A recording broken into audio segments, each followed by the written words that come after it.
Kataraktanın simptomları nələrdir? Daha çox hansı yaşlarda müşahidə edilir? Kataraktanın qarşısını almaq mümkündürmü? Əməliyyatdan sonra nələrə diqqət edilməlidir?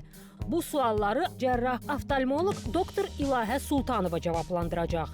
Vaxtında müraciət edib 10 dəqiqəlik, 12 dəqiqəlik əməliyyatı etdirmir. Sonra artıq çox çətin bir vaxta gəlir. Həm əməliyyat müddəti uzun çəkir, həm də normal görmə qabiliyyəti bərpa olunmur orada.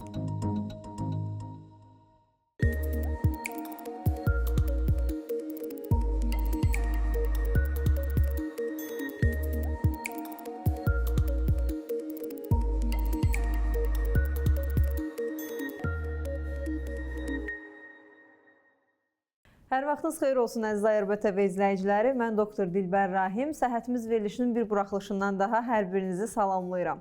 Verilişimizi Ege Hospitalın Reproduktiv Təbabət Mərkəzinin baş sponsorluğunda baxırsınız. Əziz tamaşaçılar, ekrana yaxın əyləşin. Bugün kataraktdan danışacağıq və istərdim ki, doktorumuzu sizlərə təqdim edeyim. Bizim bugünkü doktorumuzun ünvanları say-say bitməklə qurtarmır. Belə ki, doktorumuz Azərbaycan Oftalmoloqlar Cəmiyyətinin üzvü, eyni zamanda Türk Cümhuriyyəti Oftalmoloqlar Dərnəyinin üzvüdür. Avropa Oftalmoloqlar Birliyi üzvü, eyni zamanda Amerika Katarakt və Refraktiv Cərrahlar Birliyinin üzvü olan oftalmoloq İlahə Sultanovadır. Necəsiz doktor? Çox sağ olun, siz necəsiniz? Çox sağ olun. Əhvalınız da yaxşıdırsa, başlaya bilərik mövzuya. Az öncə də vurğuladığım kimi kataraktdan danışırıq bugün. İstərdim ilk öncə məlumat xarakterli kataraktın nə olduğu barədə bir qısa məlumat keçək, doktor. Demək, insan doğularkən bizim özümüzün doğuşdan, Allahın bizə bəxş etdiyi gözümüzün daxilində təbii linzamız vardır. Yəni buna təbii linza və yaxud da bunu biz billur adlandırırıq. Amma müəyyən bir vaxtdan sonra, müəyyən bir səbəblər keçəndən sonra burada artıq bir qədər bu billur dəyişikliyə uğrayır. Allahın bizə bəxş etdiyi, təbiətin bizə bəxş etdiyi təbii linzamız katarakta nəticəsində, yəni burada bulanma baş verir, bulanma gedir və bu bulanıqlaşmış bizim billurumuz ağımtıl süd rəngində, yumru formada ağımtıl süd rəngində olduğu üçün bu mirvariyə bənzəyir və buna görə də buna el arasında mirvari suyu deyirlər. Bunun haqqında biraz daha sonra geniş məlumat verəcəm. Bir balaca istərdim ki, bu gözün anatomiyasını yadımıza salaq. Billur deməli yerləşir bəbəyimizin arxasında. Bəbəyin arxasında yerləşir və onun tərkibi zülallardan ibarətdir. Billurun qidalanması yoxdur, yəni billurda qan damarları yoxdur. Bəzi səbəblərdən bu həm yaşla əlaqədar ola bilər, müxtəlif gözə travmalar dəyən zaman, hər hansı bir immun xəstəlikləri nəticəsində və ya anadan gəlmə olaraq burada mübadilə pozuntuları və s. olanda, bəzən qidalanma prosesində pozuntular olduqda bu billurda olan zülallarda dəyişikliklər yaranır, billur bulanmağa başlayır, bu da katarakta adlanır. Kataraktanın növləri çoxdur, həddən artıq. Məsəl üçün, nüvə lokalizasiyasına görə, bulanmanın lokalizasiyasına görə vardır. Nüvə kataraktası, qın kataraktası, yaranmasına görə yaşla əlaqədar olduqda bu deyilir qocalıq kataraktası. Ki, daha çox buna rast gəlir əslində. Bəli. Bəzən elə olur ki, yaşla əlaqədar deyil, sadəcə hər hansı bir immun xəstəliklərdən, uzun müddət davam edən immun xəstəliklərindən sonra baş verən kataraktalar, bunlar fəsadlı katarakta adlanır. Anadan gəlmə katarakta dölün ana bətnində keçirdiyi bir sıra patologiyalar nəticəsində yarana bilər anadan gəlmə kataraktadır ki, belə kataraktalar dərhal, yəni doğuşdan dərhal sonra əməliyyat olunmalıdır. Günümüzdə daha çox rast gəlinən şəkərli diabet xəstələrində yaranmış kataraktalardır ki, bunlar da diabetik kataraktalar adlanırlar və bunlar da daha çox geniş yayılıblar. Və hər hansı bir travma nəticəsində, bu daha çox gənc yaşlarda olur, uşaqlarda, gənc insanlarda gözə travma dəydikdə oradakı billurumuzun tərkibində olan zülallar denaturasiyaya uğrayır və bu da travmatik katarakta. Bu da travmatik kataraktadır. Yəni kataraktanın növləri çoxdur, amma baxmayaraq ki, növ çoxluğu genişdir, amma bütün dünyada yeganə bir tək qəbul olunmuş, bütün dünya üzrə bir tək müalicəsi vardır ki, növündən asılı, bu da yalnız cərrahi əməliyyatdır. Aha, aydındır doktor. Bəs ümumiyyətlə, pasiyentlər sizə hansı şikayətlərlə başvururlar, məhz bu kataraktdan əziyyət çəkən pasiyentlər? Hansı simptomatikanı görürük bu pasiyentlərdə? Adətən pasiyentlər deyirlər ki, doktor, elə bil ki, çirkli bir pərdən arxasından baxıram ətraf mühitə. Bir bulanıq belə. Bəli, çirklənmiş, təmiz şüşədə deyil, çirklənmiş pəncərədən baxıram ətraf mühitə. Burada artıq kataraktadan şübhələnmək olar. Sonra məsəl üçün xəstələrdə ilk əvvəllərdə onlarda görmənin keyfiyyəti azalır. Rəngli görmə, parlaq rəngləri daha solğun formada görürlər. Məsəl üçün hətta ağ rəngləri ağ deyil, sarımtıl rəngdə görürlər. Bəzən iki görmə yaranır xəstələrdə. Bundan əlavə günəşə çıxanda, açıq havaya çıxanda günəşdən gözlər həddən çox qamaşır, xəstələrdə sulanma olur və onlara elə gəlir ki, gözlərin önündə sanki bir pərdə dayanıb. Onu əllərlə silməyə çalışırlar, gözlərini yumurlar, açırlar, amma pərdə getmir, olduğu yerdə də qalır. Və bu da xəstələrdə çox diskomfort hissi yaranır və onlar əvvəlki kimi görə bilmirlər. Aha, və bu şikayətlərlə sizə müraciət eləyəndə artıq başlayır müayinə hissəmiz. Müayinədə ümumiyyətlə diaqnostika metodlarından danışaq biraz doktor, katarakta zamanı. Bəli, bilirsiniz, bu kataraktanın ümumiyyətlə diaqnostikasını evdə hər bir insan özünə qoya bilməz. Bu çətindir. Yəni bunu mütləq mütəxəssisin qəbulunda olunmalı və burada bir çox müayinə üsulları aparılır. İlk öncə demək burada viziometriya, biomikroskopiya, oftalmoskopiya, tonometriya bu kimi müasir və ən son kompleks şəkildə müalicə üsulları aparılır və bunlar bizə əsas verir ki, hətta lazım gəlsə OST və B-skan müayinələrinə də baxırıq və bundan sonra dəyərləndiririk xəstənin vəziyyətini. Tamamilə instrumental müayinədən gedir söhbət, elə deyilmi? Aydındır. İndi müayinədən sonra da artıq diaqnozumuz qoyuldu. Kataraktadan şikayətdə olan bir pasientdir və müalicəsinə başlamaq lazımdır. Əslində özünüz də dediniz az öncə ki, ancaq cərrahidir bunun müalicəsi. Həm o cərrahiyə nədən ibarətdir tam olaraq? Əməliyyat dedikdə nəyi nəzərdə tuturuq və medikament müalicə cərrahidən sonra önəmlidirmi? Bu suallarım var doktor sizə. Deməli, müasir dövrdə bu xəstəliyin müalicəsi, cərrahiyyəsi çox müasir üsullar vasitəsilə, çox müasir cihazlar vasitəsilə icra olunur. Çox xırda, çox kiçik 2,2 mm kəsiklərlə gözün içərisinə daxil oluruq və orada müasir ultrasəs dalğalarının köməyi ilə biz bu kataraktanı parçalayırıq. Və ondan sonra da gözə bükülmüş formada linza yerləşdirilir və demək olar ki, bir gündən sonra xəstədə çox, əgər əməliyyatın texniki cəhətdən əməliyyat düzgün aparılıbsa, artıq səhəri gün xəstənin görməsi normal şəkildə bərpa olunur. Az öncə vurguladığınız həmin o linzalar, fərqi varmı bu linzaların bir-birindən? Ümumiyyətlə hansı əlamətləri varmı? Linzalar, demək, əsasən monofokal linzalardır. Bunlar yalnız uzağı görür, monofokal linzalar. Bifokal linzalar, bunlar iki mərkəzdən idarə olunan linzalardır. Həm uzaq məsafə, həm də yaxın məsafəni göstərir. Və müasir dövrdə bir də premium linzalar var, smart linzalar dediyimiz. Smart linzalar, yəni 3 mərkəzli trifokal da adlanırlar. Bunlar həm yaxın məsafə, həm uzaq məsafə, həm də orta məsafəni, yəni kompüter məsafəsi 1 metrə qədər olan məsafəni göstərirlər.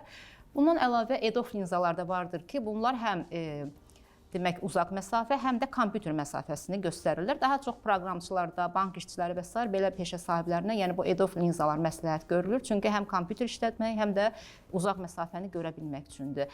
Əlbəttə, bunlar hamısı, bu linzaların seçilməsi xəstə özü seçə bilməz. Yəni burada bizim mütəxəssisin orada məsləhəti olmalıdır. Onun əsasən peşəsi nəzərə alınır, xəstənin peşəsi nəzərə alınır. Hər bir şey burada əvvəlcədən nəzərə alınır. Ondan sonra xəstə ilə birlikdə biz linza seçiminə qərar veririk və yəni ki, xəstə əvvəlcədən bilsin gözləntiləri nədir və əməliyyatdan sonra gözləntilərini olduğu kimi görsün. Yəni. Bəs ümumiyyətlə, doktor, trifokal linza olan bir yerdə monofokal linzanın seçimi nə zaman olur? Onu soruşum sizdən.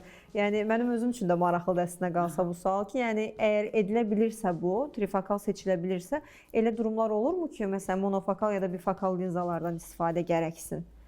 Yoxsa yəni bu şəkildə yəni trifokal linza ki var, yəni ehtiyac yoxdurmu digərlərinin istifadəsinə? Bunlar həm daha çox maddiyyata bağlı məsələlərdir. Ona görə biraz görə soruşmaq istəyirdim ki, yəni dediyinizə gətirəm əslində məsələni ki, bu trifokal linza deməli elm artıq belə bir şey ortaya qoyub. Ona görə demək istəyirəm ki, bunun mövcudiyyəti varsa, seçimi daha belə deyək məqsədə uyğun olar digərlərinin yanında. Belə deyək. Məsələn, sürücülərdə biz trifokal linza istifadə etsək, orada gecələr maşın sürəndə işıqlar yayılacaq, onun diskomfort hissi yaranacaq. Ona görə onlara məsləhət deyil. Onlara daha çox monofokal linzalar məsləhət görülür. Bəs monofokal linzanın məsələn istifadəsi zamanı az öncə özünüz də dediniz ki, bəs uzağa əsas görməyə fokuslanmış linzalardır bunlar. Bu zaman yaxını görmədə bir problemi yaşanırmı xəstədə? Sırf yalnız monofokal linza əgər istifadə etmişiksə, xəstə yaxını görə bilməyəcək. Çünki onun linzası uzaq məsafə hesablanmışdır. Yaxını görmək üçün yenə də öz eynəyini taxacaq. Müsbət eynək. Eynəkdən istifadə edib rahatlıqla o məsələn oxuyacaq. Amma xəstə deyir ki, mən eynək taxmaq istəmirəm. Mən həm uzağı, həm də yaxını görmək istəyirəm. O zaman biz ona bifokal linza təklif edirik. Həm uzaq, həm yaxın məsafəyə görmək üçün. Artıq geriyə dönən bir proses olmur, mən belə başa düşdüm. Çünki linza özü dəyişdirilir artıq göz içində. Ona görə də katarakt geri dönən bir proses deyil deyə bilərik o zaman. Elə deyilmi doktor? Təbii ki, geri dönən bir proses deyil və bəzən olur ki, xəstə tutaq ki, bir gözünə qoyulub monofokal linza, sonra ikinci gözü əməliyyata götürəcək. Deyir ki, mən trifokal linza istəyirəm. O da məsləhət deyil. Yəni yaxşı olardı ki, hər iki linza, yəni fərqli linzalar olmasın gözdə. Hər iki göz bəli linza eyni olmalıdır. Digər xəstəliklərlə də belə başa düşürəm, kataraktın diaqnozu asan olduğuna görə bir növ diferensial diaqnostikaya da ehtiyac qalmır.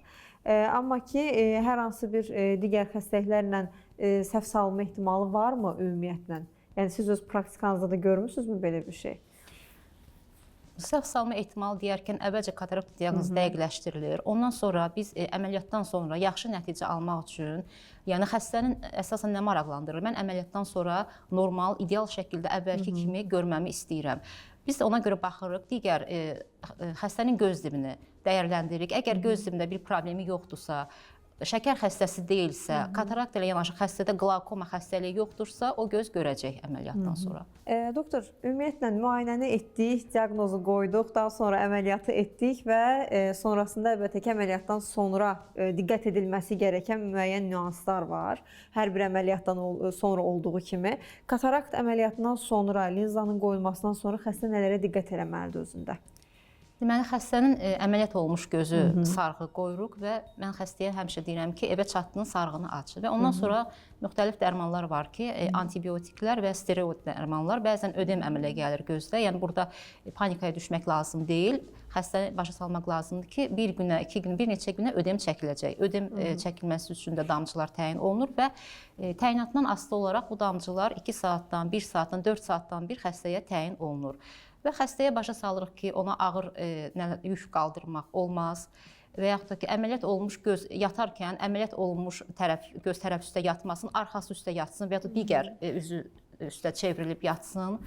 Və artıq bir ay yəni xəstədə reabilitasiya dövrü 1 ay davam edir və artıq 1 aydan sonra xəstə öz əvvəlki normal həyatına qayıda bilər. Tutaq ki, hovuza başvura bilər, idmanla məşğul ola bilər, amma 1 ay reabilitasiya dövrünü gözləmək mütləqdir xəstələrdə. Bəs doktor, ümumiyyətlə erkən müdaxilə edilməyibsə bir xəstəyə, məsələn, çünki gecikmiş bir vəziyyətə gəlibsə sizin yanınıza, bundakı müdaxilələrlə erkən müdaxilənin arasında bir fərq olurmu?